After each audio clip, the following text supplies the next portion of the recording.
Welcome to కానికా TV. ఈరోజు తిరుపతి జిల్లా Aam Aadmi party జిల్లా అధ్యక్షులు నీరిగట్టు నాగేష్ ఆధ్వర్యంలో తిరుపతి ఆర్టీసీ బస్టాండ్ వద్ద గల డాక్టర్ బిఆర్ అంబేద్కర్ విగ్రహానికి వినతి పత్రం సమర్పించి కళ్లకు గంతలు కట్టుకుని నిరసన కార్యక్రమం చేపట్టడం జరిగింది. ఈ కార్యక్రమంలో రాష్ట్ర కార్యదర్శి కల్లూరి బాలసుబ్రహ్మణ్యం, రాష్ట్ర ఉపాధ్యక్షులు వెంకట చలపతి, రాష్ట్ర అధికార ప్రతినిధి కోడివాక చందు, రాష్ట్ర మహిళా కార్యదర్శి నందిని, తిరుపతి నియోజకవర్గం ఇన్ఛార్జు బొత్తల రాజేష్ విచ్చేసి ప్రసంగించారు.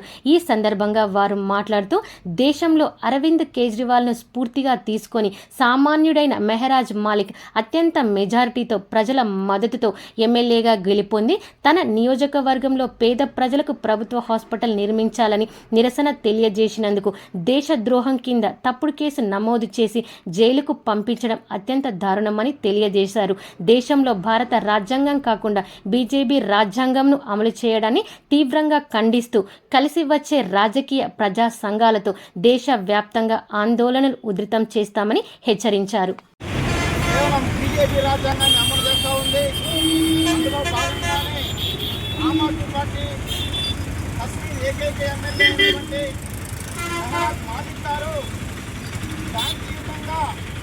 తమ నియోజకవర్గంలో కాశ్మీర్ రాష్ట్రంలో ప్రజలకి, పేద ప్రజలకి హాస్పిటల్ కావాలని అడిగినటువంటి పాపానికి ఈరోజు దేశద్రోహం కింద కేసు నమోదు చేసి జైల్లో పెట్టారు.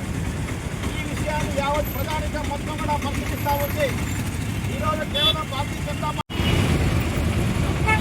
ఆమ్ ఆద్మీ పార్టీ జమ్మూ కాశ్మీర్లో జెండా ఎగవేయడం, అక్కడ ఎమ్మెల్యే స్థానాన్ని కైవసం చేసుకొని మంచి పాలనని తన నియోజకవర్గంలో అందిస్తున్నటువంటి ఆదర్శ నాయకుడిగా పేరు తెచ్చుకున్నటువంటి ముందున పొందినటువంటి మెహరాజ్ మాలిక్ గారిని, ఎమ్మెల్యే గారిని అక్రమంగా అరెస్ట్ చేయడమే కాదు, ఆయన పైన దేశద్రోహం కేసు కూడా పెట్టడం జరిగింది. ఎందుకు ఇదంతా చేస్తున్నారంటే